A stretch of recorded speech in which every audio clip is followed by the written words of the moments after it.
আসসালামু আলাইকুম রহমতুল্লাহি ওয়া বারাকাতুহু। আজকে কথা বলবো ইমাম আবু হানিফা রাহিমাহুল্লাহকে নিয়ে হানাফি ভাইদের মিথ্যাচার সম্পর্কে। তারা বলছেন ইমাম আবু হানিফা 100 বার আল্লাহকে স্বপ্নে দেখেছেন, রাতে 500 রাকাত নফল নামাজ পড়েছেন। এমন অসংখ্য মিথ্যাচার ইমাম আবু হানিফা রাহিমাহুল্লাহর নামে চালিয়ে দিচ্ছে। এগুলো কি আসলে সত্য? আসুন বিস্তারিত জানবো ভিডিওর মাধ্যমে। স্বপ্নে আমার আল্লাহকে 100 বার আবু হানিফা দেখেছে। এটা মিথ্যা কথা। ইমাম আজমকে 4 জন সাহাবী সাক্ষাৎ লাভ করছে। 1200 তাবিঈনের মানসাবে যে হাদিস আর ফিকহ শিখেছেন। এটা মিথ্যা কথা। সারা জীবনে ৮১,০০০ মাসালা ইস্তেনবাত করেছেন। এটা মিথ্যা কথা। 20,000 ছাত্রকে পয়সা দিয়ে পড়ায়া ফকিহুল উম্মাহ বানিয়েছেন। এটা মিথ্যা কথা। প্রতিদিন একবার কোরআন খতম করতেন। এটা মিথ্যা কথা। প্রতি রমজানে 30 বার কোরআন খতম করতেন। এটা মিথ্যা কথা। প্রতিদিন রাতে 500 রাকাত নফল নামাজ পড়তেন। নগদ মিথ্যে। 57 বার হজ আর উমরা করেছেন। এটা মিথ্যা কথা। ইমামে হাসকাফি দুররে মুখতারে লিখেছেন ইন্নাহু রাআ রাব্বাহু মিআতা মাররাতিন ফিল মানাম। স্বপ্নে আমার আল্লাহকে 100 বার আবু হানিফা দেখেছে। এটা মিথ্যা কথা। তার নিয়ে কথা কও বেটা, তার নিয়ে কথা কও। এগুলা সব জাল, ঠিক আছে তো? এগুলা সব জাল। আমার ইমাম আবু হানিফা এত ভালো, উনি এতই পরহেজগার মানুষ যে 40 বছর এশার ওযুই ফজর পড়ে। ভালোবাসার ঠেলা কি বানাচ্ছেন এখন দেখেন।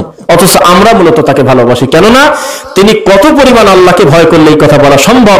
ইদা সাহাল হাদিস ফাহুয়া মাযহাবি, যেখানে সহিহ হাদিস পাবে ওটাই হলো আমার মাযহাব। এর চাইতে দামি কথা পাবেন খুঁজে? আমি ইমাম আবু হানিফার সাথে মুহাম্মদ সাল্লাল্লাহু আলাইহি ওয়াসাল্লামের কোনো কথার যদি কন্ট্রাডিকশন হয়, আমার কথাটা দেওয়ালে ছুরি মেরে নবীজির ওই কথাটা ধরে নাও। আর তুমি প্রতারক টান দিয়ে আসি, তুমি তার ঘুম পাড়তে দিচ্ছ না, বলতে 40 বছরে এক টানা খালি রাত জাগছে। যা কোনো সাহাবীর ঘটলো না, যা কোনো নবী করলো না, কিসের সাথে কি লাগানি চলে আসছো। আল্লাহকে স্বপ্নে দেখছেন এমন কেউ আছে? আমার দেশের ভুয়া ওয়াসায় আবু হানিফা রাহমাতুল্লাহ আলাইহি দোয়া করেন আল্লাহ যেন তাকে জান্নাতের সর্বশ্রেষ্ঠ জায়গা দেন। জান্নাতের কোন জায়গা? অনেকেই বলে আবু হানিফা 99 বার আল্লাহর স্বপ্ন দেখছেন। এটা মিথ্যা কথা। কি মিথ্যা কথা? আবু হানিফার জান্নাতে যাওয়ার জন্য এটা দরকার নেই। আল্লাহর এশার ওযু দিয়া, এশার নামাজের ওযু দিয়া 40 বছর নামাজ পড়ছে, তাও আবার ফজরের নামাজ।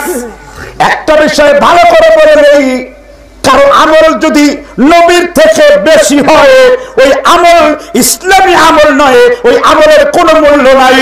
আল্লাহর নবীর ব্যাপারেও এইরকম গ্যারান্টি দেওয়া হয় নাই যে নবী এশার নামাজের ওযু দিয়ে 10 বছর ফজরের নামাজ পড়ছেন। আল্লাহর নবী থেকে বেশি বুজুর্গ কোন সাহাবীও না। আবু হানিফার মতো এত বড় একজন ব্যক্তি, অথচ বলা হয়েছে যে একটানা 40 বছর 50 বছর যাবত এশার ওযু দ্বারা ফজরের সালাত আদায় করেছে। এই একটা অভিযোগে ভক্তরা শেষ। একটা অভিযোগে কত বড় বদের বদ, এত বড় আলেম সম্পর্কে একটা মিথ্যা গাঁজাখড়ের কথা তৈরি করেছে। কেন মিথ্যা অপবাদ দিল? মক্কা ঘরে সর্বশেষ যেদিন 2 রাকাত সালাত আদায় করেন, সেই দিন প্রথম রাকাত আদায় করেন 1 পা উঁচু করে, একবার কোরআন খতম দেন।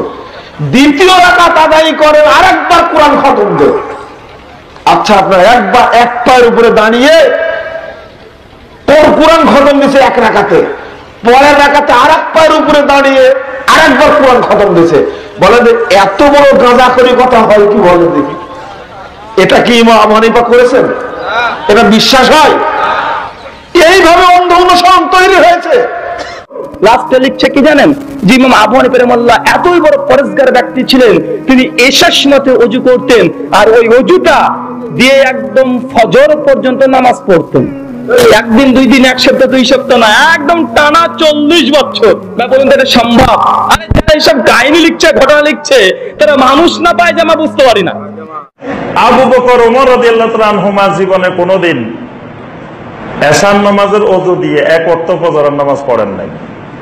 কিন্তু ইমাম আবু হানিফা রাহমাতুল্লাহ আলাইহি 40 বছর একাধারে এক রাতও বাদ যায় নাই, এশার নামাজের ওযু দিয়ে ফজর পড়ে ফেলছে।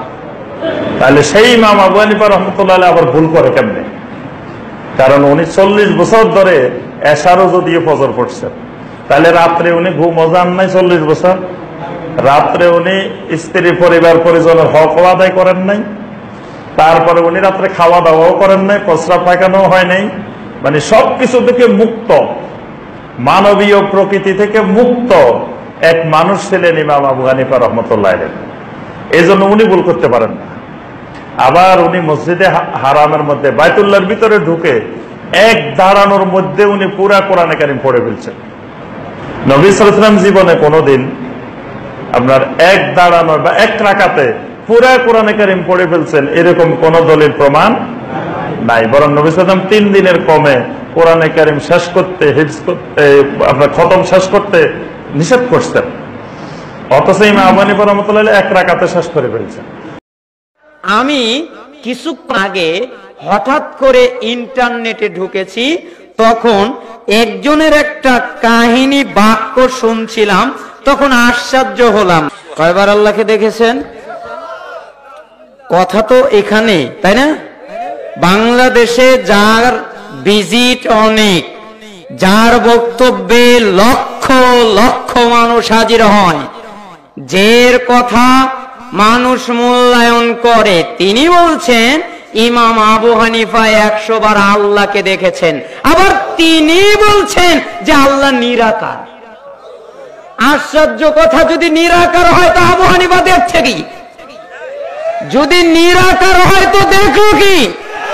প্রশ্ন হলো, যদি আবু হানিফা 100 বার দেখেন, মুহাম্মদ সাল্লাল্লাহু আলাইহি সাল্লামের চেয়ে কি আবু হানিফা আল্লাহর কাছে বেশি প্রিয়? তাহলে আল্লাহর নবী কয়বার দেখেছেন? একজন বলছে বিভ্রান্ত আকীদার, একজন বলছে একবার, আরেকজন বলছে 2 বার। কিভাবে? একবার মিরাজে, আর মুসনাদে আহমদে এক হাদিস আছে স্বপ্নে একবার 2 বার। এই কথা ঠিক নয়, ধরলাম তাদের কথা 2 বার। তো নবী যদি 2 বার থাকে, তো আবু হানিফা 100 বার দেখলো কেমনে? কথা যে নগদে মিথ্যা। মুহাম্মদ সাল্লাল্লাহু আলাইহি সাল্লাম কখনো আল্লাহকে দেখে নাই। এজন্যই তো আল্লাহর নবী বললেন, বাক্য যদি আমার থেকে জানো তাহলে পৌঁছাও, কাহিনী বলো, ঘটনা বলো, সমস্যা নেই। ওমান কাযাবা আলাইয়া মুতাআম্মিদান ফালিয়াতাবাওয়া মাকাদাহু মিনান নার। কাহিনী বলতে, ঘটনা বলতে, বাক্য বলতে গিয়ে যদি বলে আর কথা যদি আমার না হয়, থাকার জায়গা জাহান্নাম। আপনারা ومن أحسن قولا ممن دعا إلى الله وعمل صالحا وقال